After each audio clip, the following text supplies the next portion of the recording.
Radhe Krishna, happy மார்கழி. மார்கழி டே 16 திருப்பாவை பாசுரம் 16 மாயனே மணிவண்ணனே. So from பாசுரம் 6 to 16 ஆண்டால் எல்லாத்தையும் எழுப்பின்றார் இல்லையா. இப்போ அந்த எழுப்பின தோழி எல்லாத்தையும் கூட்டிட்டு அரண்மனைக்கு முன்னாடி வந்து நின்றுட்டா. யாரோட அரண்மனை? நந்தகோபருடைய அரண்மனை. நந்தகோபர் அரண்மனையில் தானே கடன் இருப்பான். ஸோ அந்த அரண்மனைக்கு வெளியே நின்றுட்டுருக்கா. அங்கே வந்து காவலாளிகள் இருக்கா. எப்படி நம்ம வந்து துவாரபாலர்களை தாண்டி தான் போய் பாவனை சேவிக்கணுமோ அதே மாதிரி இங்கே காவலாளிகள் இருக்கா. ஸோ அவனை பார்த்து பேசுறது தான் இந்த பாசுரம். அவனை பார்த்து சொல்கிற ஆண்டாள், இந்த மாதிரி நானும் என் தோழிகள் எல்லாரும் தூய மனதுடன் இந்த மார்கழி நோன்பு இருக்குன்னாங்க. அதனால் தூய மனதுடன் நல்ல ஒரு புத்தாடை, நல்ல ஒரு அழகான பாவாடெல்லாம் போட்டுண்டு, நல்லா இந்த மாதிரி கொண்டெல்லாம் போட்டுண்டு உங்கள் அரண்மனைக்கு பண்ணி வந்து நின்றுருக்கோம். நேற்றுக்கே எங்களுக்கு கண்ணன் வாக்கு கொடுத்துட்டான். நாங்கள்லாம் அவனை வந்து பார்த்து பாடினோன்னா எங்களுக்கு இதெல்லாம் கொடுக்குறேன் அப்படின்னு சொல்லி அவன் எங்களுக்கு நேற்றுக்கே வாக்கு கொடுத்துட்டான்.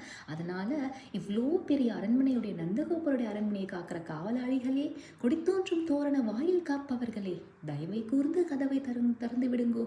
ஆஹா, நான் திறக்க மாட்டேன்னு மட்டும் சொல்லிடாதீங்கோ அப்படின்ட்டு வேண்டுறா. அந்த மணிக்கதவுகள் நிறைந்த அந்த தாழ்பாலை நீங்கள் சட்ட திறப்பாயாக. அப்படி நீங்கள் திறந்தா நாங்கள் உடனே உள்ளே போயிட்டு சட்டுன்னு கடனை பார்த்துட்டு உடனே கிளம்பிடுவோம் அப்படின்ட்டு சொல்கிறா பாசுரம்.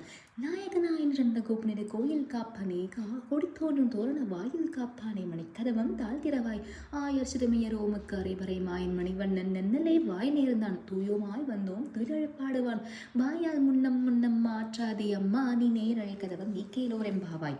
அர்த்தம்: திருமால் மேனி ஒத்த முகிழ்நாள் தவள் ஆயர்பாடி தலைவராய் திகழும் நந்தகோபருடைய வலிமை பொருந்தி அரண்மனை காவல் காக்கும் காவலனே, குடிகள் அசைந்து தோன்றுகின்ற தோரண வாசலை காப்பவனே, அழகிய கதவுகளில் எழிலார்ந்த அணிமணிகளால் அமைக்கப்பட்ட இப்பெருங்கதவின் தாழ்பாழை திறப்பாயாக ஆயர்குழா ஆரணங்குகளான எங்களுக்கு நோன்புக்கு ஒழுகின்ற பறை தருவதாக அரும்பெரும் செயல்களை மிகவும் ஆச்சரியப்பட்டத்தக்க முறையில் புரிந்திடும் நீலரத்தினம் போன்ற திருவடிவம் பெற்ற ஸ்ரீ கண்ணபிரான் திருவாக்களித்திருக்கிறான் எங்களுக்கு.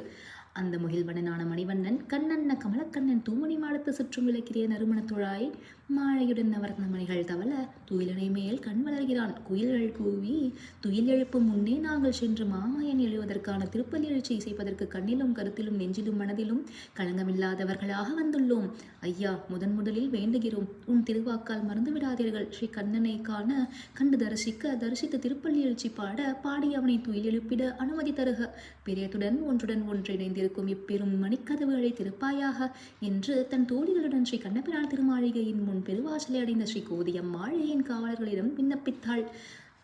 ஸோ இது முதல் இனிவரும் 7 பாசுரங்கள் வரை 16 to 22 அரண்மனைக்கு சென்று தாய் யசோதாவை, தந்தை நந்தகோபாலரை, அண்ணன் பலராமனை, தம்பி ஸ்ரீ கண்ணபிரானை எழுப்பச் சொல்லுகிறாள் இந்நங்கையாள். அது